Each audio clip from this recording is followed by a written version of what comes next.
If you want to know everything about becoming a first-year BSIT student, stick around until the end of this video. Ano bang ginagawa sa IT? Maganda kaya yung subjects dito? May math kaya? Kung may video lang sana.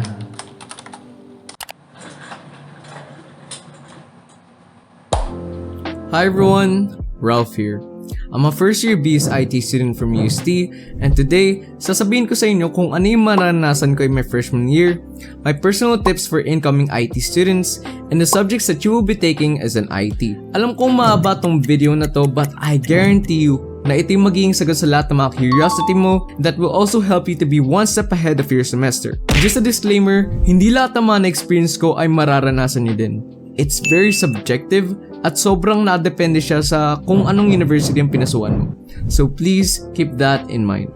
With that being said, let's start with the subjects that you will be taking in your first year. So, ipa-flash ko muna sa screen ninyo lahat ng mga courses na tinake ko in my first year. So, feel free to pause anytime lang.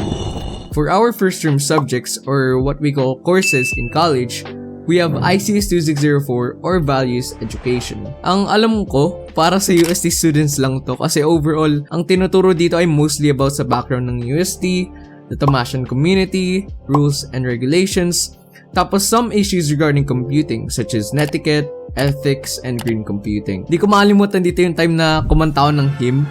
2 beses online habang naka-on cam. Tapos may 2 or 3 sections na nanonood, which was definitely awkward. Next up on the line, we have ICS 2601, Introduction to Computing, and ICS 2602, Computer Programming 1, and then Thai 1, Christian Vision of the Human Person, or Theology 1. Theology 1 is all about knowing Jesus and the Christian conduct with a Catholic influence. The course is okay, I guess. Di ko lang talaga trip yung memorization part dito, lalo na pag ang daming concepts at terminologies regarding Catholicism. Kasi I'm not really familiar with it. Then you also have PathFit Sports. It's just your typical PE subject na puro recording lang ang alam. Dito, pinag-aralan namin yung beach volleyball at easy naman yung mga quizzes at practical exams. Just a quick note, hindi siya kasama sa computation ng GWA when it comes to the College of CACS. And then we have NSTP. So, sa NSTP, ikaw pipili kung anong gusto mo. CWS ba, LTS, or ROTC? Ako pinili ko CWS, kaya CWS 1 yung nalagay dito. It is not included in the computation also, and it is mostly about community service and some applications of the Tomasian values. And to be honest, wala na akong maalala dito, guys. So, pasensya na kung ito lang yung information na mabibigay ko. And then, understanding the self. Ito, I really enjoyed this course kasi parang personal development subject ko lang siya nung nasa senior high school ako. Full of psychology, philosophies, etc. Mostly yung mga quizzes at exams dito is all about terminologies eh. Pero may mga case analysis din na gagamitan mo ng critical thinking. Overall, I'd give this course an 8.5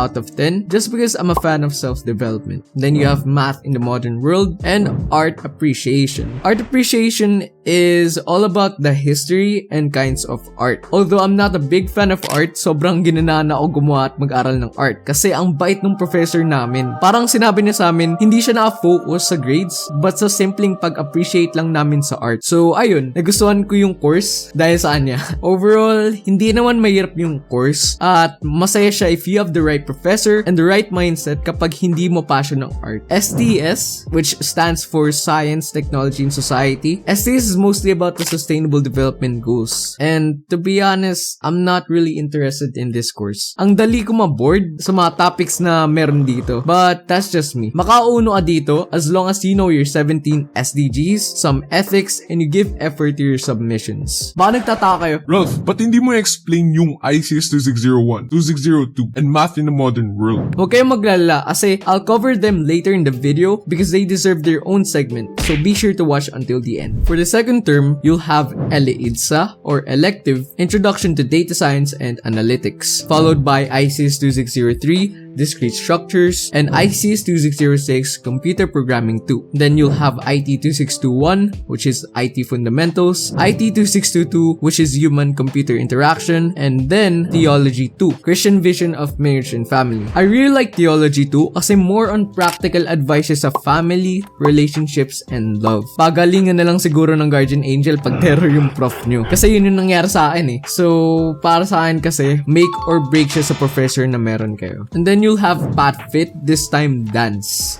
Here, the dances that you'll be doing is Kinaranza and Española. Sobrang kinainisan ko dito. Puro live performance yung nangyayari. Walang recording, so kailangan mo talaga mag-practice at sobrang time-consuming nun. But again, hindi siya kasama sa computation ng GWA. And then you'll have NSTP CWS2. This is all about community leadership. Pasensya na guys. Wala na talaga umala sa NSTP, so eto lang talaga yung masasabi ko. And just like PathFit, hindi siya kasama sa computation. And then PERPCOM, Purposive Communication, this is literally about communication talaga in general. Just specialized in being professional and being formal. Pero mostly na-focus siya sa mga position paper, impromptu speaking, at sa paggawa ng advocacies which is really time-consuming and demanding. Not only for you, but para sa mga groupmates mo din. So, make sure nyo lang na maagawa kayo ng captivating advocacies at magagandang presentations as a group. For ethics, ayun, morals, values, at philosophies. We did relativism, deontology, pragmatism, situation ethics, and utilitarianism. Yung mga assessments at exams dito ay mostly case analysis,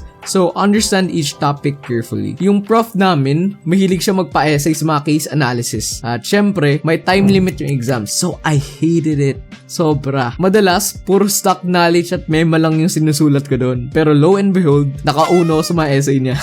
So yeah, just understand your topic and you're good to go. Just like earlier, detailed information concerning the courses LA-IDSA, ICS 2603, 2606, IT 2621, and 2622 will be covered later in this video. With that being said, let's now jump right into our programming courses. Computer Programming 1 is heavily focused on the fundamentals. Kuunin nito sa first term ng first year ninyo, and usually ang goal dito is for you to be introduced to programming, to build your logic and analyzation skills, and for you to have hands-on fundamental skills in programming itself. Sa prelims, ito yung mga topics na pag-aaralan ninyo. Syntax, rules, data types such as integral, floating, textual, and logical data types, control structures such as conditional statements, iteration statements, and jump statements, operators, and methods. For the finals, we have looping, arrays, and a basic C++ course. Amen na lang talaga kasi kung C++ yung naging focus namin, hindi nyo makita tong video na to. Hindi, pero kaiba lang talaga yung C++ after coding in Java for months. Para ang nag-aral ng sinuunang dialekto ng Tagalog. Ganun yung analogy ko dito sa C++. While Computer Programming 2 is more about the object-oriented programming, since naka-focus kami sa programming language in Java. This is taken in the second term of your first year, and the topics for the prelims are classes, objects, inheritance, polymorphism, more class-related topics such as wrapper, interfaces, as well as keywords, and error and exception handling. For the finals, you'll have classes used in file input and output, collections, java.awt, and javax.swing packages, and finally, event handling techniques. Astig pero challenging itong object-oriented programming, pero pinaka-nagustuhan ko dito yung file input and output classes at yung paggawa ng GUI or graphical user interface. IDSA or Introduction to Data Science and Analytics is actually an elective course and is not guaranteed to be taken by every BSIT freshman. Na depende siya sa block ninyo, kukunin niyo siya through the means of an election. Bale, boboto kayo kung anong subject yung gusto nyong kunin from the choices given to your block. Kaya siya tinawag na elective. I'm not sure kung meron nito sa ibang universities, pero sa UST definitely meron. So for the topics, you'll have data cleaning and preparation, which is all about Excel and CSV files, the pandas modules, loading and checking the data, removing columns and rows, replacing data, and writing a .csv file. Data visualization is all about graphs, using matplotlib, Seaborn, and Bokeh modules to visualize data, and the NumPy module for mathematical computations on arrays. Machine Machine learning is for predictive analysis, using the SciPy module for statistics and optimization, and the sklearn module for machine learning algorithms. Deep learning, dito image classification yung naging focus namin, using the Keras module for deep learning algorithms and the PIL module for image processing. Again, this is an elective course, so my advice is wag nyo munang problemahin itong programming course na to. Focus na lang muna kayo sa computer programming 1 and 2 kasi sigurado yung dalawang ngayon. If you want to know more about the mathematical courses and the topics taken in the first year of BSIT, watch until the end of this video. But for now, focus muna tayo sa mga bagay na related sa programming. With that being said, let's move on to the next expectation. Expect that there will be new concepts every lecture. Programming is very broad. Napakalawak ng programming. Kahit doon pa lang sa mga topics na binanggit ko kanina, mga core concepts pa lang sila. At may mga sub-branches or iba pang minor topics na kakakibat yun. There are so many concepts, rules, and applications in programming. Kaya may panibagong concept na i-introduce sa inyo every single meeting. Therefore, you and your course facilitator won't spend 2 or more lecture sessions discussing just one topic. Ganun lang talaga yung flow ng discussion sa programming. So ano yung tip ko? Fully understand and retain the previous concepts. Kasi fundamentals are very important. Hindi nyo pwedeng kalimutan yung nakaraang topics tapos na-focus lang kayo sa mga susunod na concepts na para bang hinahapyawan nyo lang lahat. If you did, it will come back to haunt you. Babalikan ka nun. Gagamitin nyo kasi yung inaral ninyong fundamentals sa programming to move on to more complex concepts, syntax, rules, and applications. Kasi, subsequent concepts builds on the idea of your previous discussions. Kaya, I recommend clarifying and resolving your confusions bago matapos yung week para hindi kayo maiwanan at maguluhan sa mga susunod ninyong lectures. Bago kayo mag-programming, tuturuan muna kayo ng flowcharting at pseudocodes to build your logic and comprehension on how a program should work or flow. In flowcharting, a flowchart is a diagram that depicts a process, a system, or a computer algorithm. Para siyang traffic signs na nagdidikta kung ano dapat gawin ng isang driver or kung saan siya dapat pumunta. In this case, yung program natin yung driver. Bakit natin kailangan pag-aralan yung flowcharting? Well, because it is very helpful in building our logic. Paano? Kasi it is visually represented. Nakikita natin kung ano yung ginagamit na processes at kung ano yung mga nangyayari sa program through the use of simple shapes and arrows. Usually, required to palagi sa mga activities ng computer programming courses ninyo. Usually in the early stages of your term to build your logic and critical thinking. Pero as time progresses, nagiging parang for documentation purposes na lang siya. For pseudocodes naman, it is defined as a method of describing a process or writing programming codes and algorithms using a natural language. Para siyang sentences in English. So, baka tanongin ninyo, Ralph, bakit namin kailangan pag-aralan itong pseudocodes? well, it is a practice for your actual programming. Yung pag-type ninyo mismo ng code in a proper manner. Paano yun? Gagamit kayo ng sentences in English to describe processes and at the same time, gagamit kayo ng indentations mga sentences to resemble an actual code. Pero syempre, since pseudo means fake, hindi siya gagana pag linagay sa isang IDE. What is an IDE? Let's find out on our next expectation. An IDE or Integrated Development Environment is a software application that helps programmers develop software code efficiently. Basically, dito nyo itatype yung mga codes ninyo and i-run or i-test yung mga programs na ginawa ninyo. In my case, we used NetBeans, Eclipse, and Jupyter Notebook. However, since kailangan namin pag-aralan yung fundamentals, pinagamit kami ng Notepad++ nung first semester namin sa Computer Programming 1. So, para i-run yung program, gagamit pa kami ng command prompt to compile and run yung mga nagawa naming source codes. Kasi, Notepad++ is not necessarily an IDE. Para lang siyang isang text editor tulad ng Notepad app na makikita niyo sa Windows. Bale, wala siyang built-in compile and run buttons unlike sa mga IDEs na meron ng built-in ngayon. Kasama na doon yung mga functionalities na makikita niyo lang sa isang IDE. On the other hand, a programming language is a computer language or a set of instructions that is used by programmers to communicate with computers. Para siyang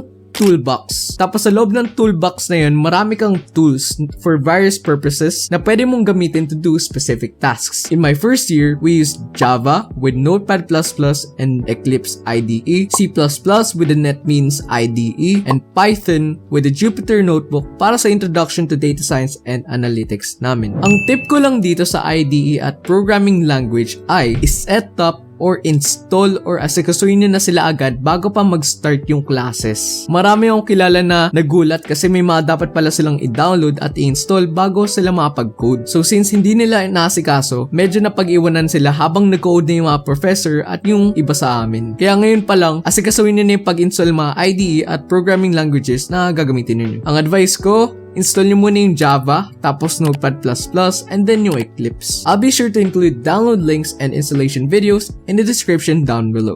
So go check them out. Machine problems, also known as laboratory activities, are instructions and sometimes word problems that is about a particular program that you need to write or create. Sarili kong definition yan, guys. Ayos ba? Ito minsan yung nakita ninyong problems sa mga Facebook programming groups kung saan humingi yung iba ng tulong sa assignment nila. Usually, yung mga opening statements dito ay write a program, create an algorithm, at madalas, word problems, wherein dapat may palabas ninyo yung desired output. Speaking of outputs, minsan, provided na yung expected output ng program or ng problem ninyo. But that's not always the case, so be mindful of that. Palaging nakadepende yung machine problem sa current topic ninyo. And most of the time, gagamitin ninyo yung mga previous topics, concepts, rules, and syntax na na-discuss ninyo on your future activities. Alright, so ito yung usual layout ng machine problems na na-encounter ko in my first year. Again, malaki yung possibility na hindi pares yung layout ng machine problems na meron kayo na meron sa akin. It varies on universities. Anyways, ang importante dito ay yung instructions, flowchart, pseudocode, source code, and sample run. So sa instructions, dito nyo usually makita yung file format, ano dapat yung file name, ano dapat yung maging mga submissions ninyo doon sa kung ano mang submission tab na meron kayo. And then, andito rin yung general instructions kung ano yung dapat yung gawin, ano dapat yung ma-accomplish ninyo or isulat ninyo as a code. And then you also have deductions. Dito, I'm not really sure if meron din nito sa ibang universities or sa ibang professors, but usually meron kasi ayaw ng mga professor natin na may late submission, so incentive lang to na magawa natin agad siya on time and following the correct format. So wag kayo mag-submit late, tsaka isubmit niyo ng maayos yung mga submissions niyo. For the flowchart, dito na ipapaste yung naging screenshot or yung image ng mga flowchart na ginawa ninyo. For pseudocodes, usually I put them in a table. So paano yung itsura nun? So dito pupunta ako sa insert and then table, and then dito ko usually ipapaste yung naging pseudocode ko for this code. Same with source codes, dito ko rin linalagay sa isang table yung naging source code ko. Bali, ka-copy-paste ko lang siya and drop ko siya dito sa source code sa loob ng table na to. For the sample run, usually screenshots din to. So always screenshots kasi dapat may pakita mo dito yung mga naging sample output mo from the command prompt or sa kung anumang IDE yung ginamit mo. So ayan, screenshots din siya. For the reflection, eto mukhang hindi siya importante, but it is always required sa mga professor na na-encounter namin throughout our first year. Lagi silang nagpapagawa ng reflection, so I really suggest that you do this every single time. So, ano ba yung kailangan ilagay sa reflection? Bali, dito mo ilalagay yung mga problems na na-encounter mo while doing the machine problem. Ano yung mga solutions na you've come up with to solve these problems? At ano yung mga parang naging key takeaways mo from this activity? And then you have the rubrics. So, dito, ito yung naging rubric namin for our first semester. And I'm not really sure kung pareha siya all across mga professors ng ibang universities. Pero ito yung general criteria natin. So, logic, yung program specification, yung standards, at saka yung program execution. These are the rubrics for the machine problems. If you want to see how I usually answer machine problems, like this video and comment down below, we want a machine problem video. I hope na nakatulong tong clip na to to give you an information or an idea kung ano ba yung itsura ng mga activities, mga laboratory activities, machine problems na pinag-uusapan natin na ginagawa sa information technology. I have several tips on how you can go about doing your machine problem. First, kung ano yung in-indicate or sinabi sa laboratory activity ninyo or sa instructions or sa word problem, yun ang susundin ninyo. Kasi maraming paraan para masolve yung isang problema, diba? Pero kung hindi mo sinolve yung machine problem na yun based on the given set of instructions, para ang nag-free for all or nagmema na lang sa paggawa ng activity. Gusto kasing makita ng professor ninyo na in-apply ninyo yung lecture or concept na diniscuss niya sa paggawa ninyo ng machine problem. Kung gagawin mo yung laboratory activity na yun sa kung ano-anong paraan, baka isipin ng professor mo na wala ang natutunan at naganap ka lang sa internet. Which leads me to my next point or tip. Intindihin nyo muna kung ano yung hinihingi sa machine problem ninyo. Paano? Ganito. Una, alamin ninyo kung ano yung hinihinging input. May dapat bang ilagay yung user? Pangalawa, ano yung hinihinging output? Ano yung dapat lumabas? Lastly, ano yung process? Ano dapat yung gagamitin ninyo or dapat gawin ninyo para makuha yung output based from the given set of instructions? Sa ganitong formula or thought process, malaki yung chance na magkaroon kayo agad ng idea kung ano dapat yung gagawin sa isang machine problem. And for my last tip, which is somewhat connected dito sa number 2, don't just copy-paste at huwag tayong masyadong dependent sa internet for answers. Madalas kasi pag nag-copy-paste ka, malamang sa malamang hindi mo alam kung paano gumagana yung code na yun. Aminin na natin. So if ever natanungin ka ng professor mo kung ba't naging ganun yung sagot or source code mo, mahirapan ka mag-explain at baka mapagalitan ka pa. Along with that, wala kang masyadong matututunan. So my advice is to apply tip number 2. Understand the machine problem first. What is the input? What is the output? What is the process? Huwag kayong magtatanong agad sa Facebook groups, Google, or mag-chat GPT habang hindi nyo pa ina-analyze yung problem. Kasi most of the time, hindi sila yung eksaktong solution sa assignment mo. I could go on and on about sa tips in programming, pero ayokong pabain masyado itong guide na to for freshman students. So maybe I'll just create videos about this in the near future, siguro.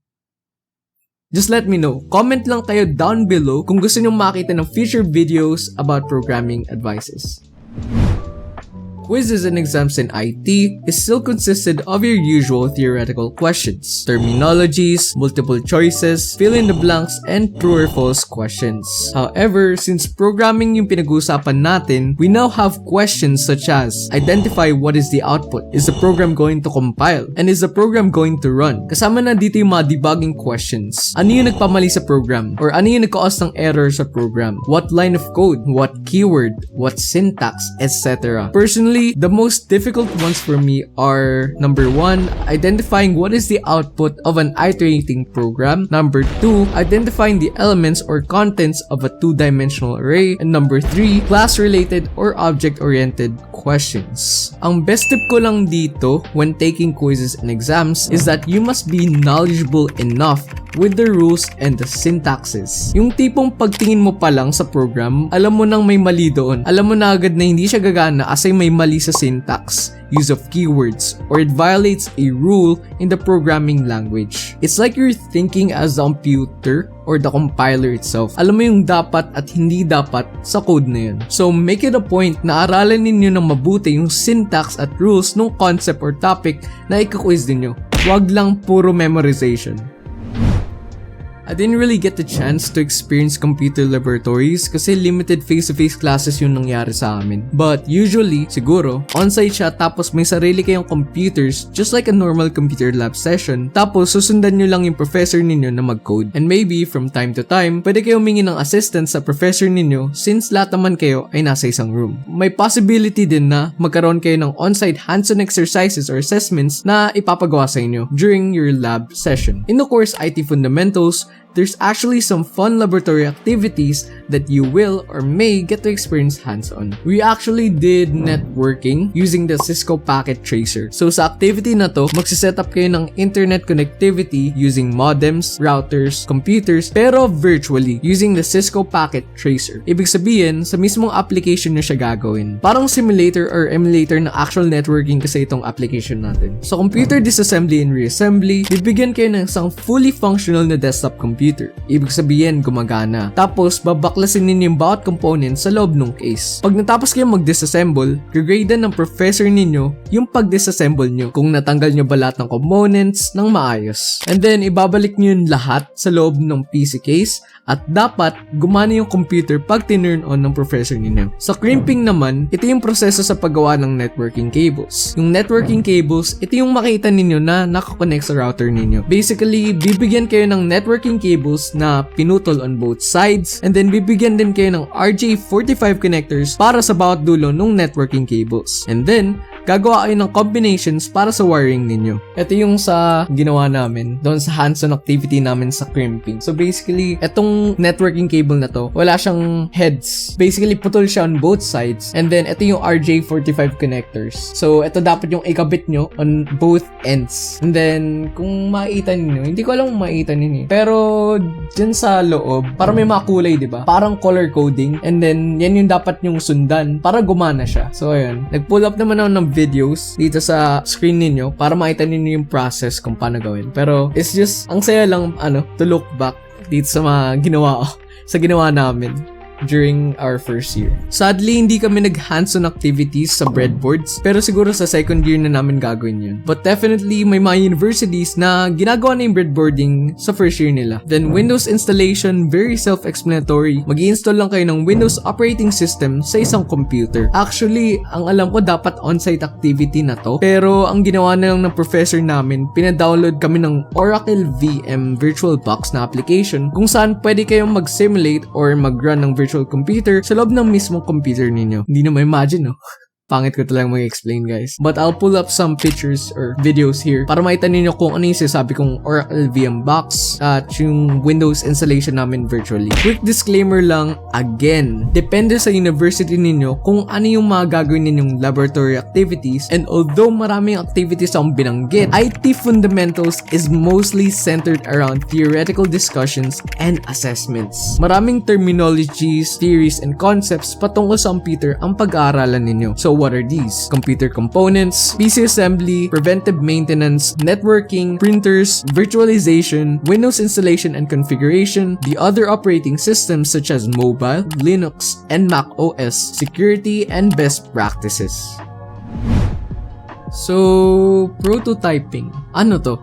A prototype is a draft version of a product that allows you to explore your ideas and show the intention behind the feature or the overall design concept to users before investing time and money into development. In short, mag-iisip kayo ng product or service idea na related sa technology, and then ida-draft ninyo yun into paper or document, and then bubuhayin ninyo yung idea na yun by creating a sample product, application, or service. Sa amin, ginawa namin to by group. Ito yung phases or activities na ginawa namin that is related to the final project, which is the prototype itself. Product proposal. Para siyang research ninyo sa senior high school, pero basic lang. Bakit kailangan ito? Kasi, kailangan may breakdown of data or information kayo about the product or service that you're going to propose. Kasama na rito yung title, short description, target audience, etc. Storyboarding, in layman's term, para siyang manga. And then dapat makita doon yung kung paano gagamitin ng isang user yung product, application, or service na pinopose ninyo. Warframe is like an architectural blueprint and is a two-dimensional skeletal outline of a webpage or app. Para siyang draft or sketch ng website or application ninyo. Kung website or application yung gagawin ninyo. Kasi yung kaibigan ko sa computer science, product yung ginawa nila. So, I'm not sure kung ginawa din nila yung ibang activities na sinabi ko dito or yung steps for that matter. And then finally, yung prototyping itself. Gagawin nyo na yung fully functional or yung gumaganang application para i-present sa professor ninyo. Sa amin, by group siya at gumawa kami ng isang to-do list application na may elements ng gaming or parang vibes ng RPG. Pinagawa kami sa website ng Figma para sa final project namin, which is our prototype. I'll pull up some pictures or videos ng prototype namin para makita ninyo yung idea.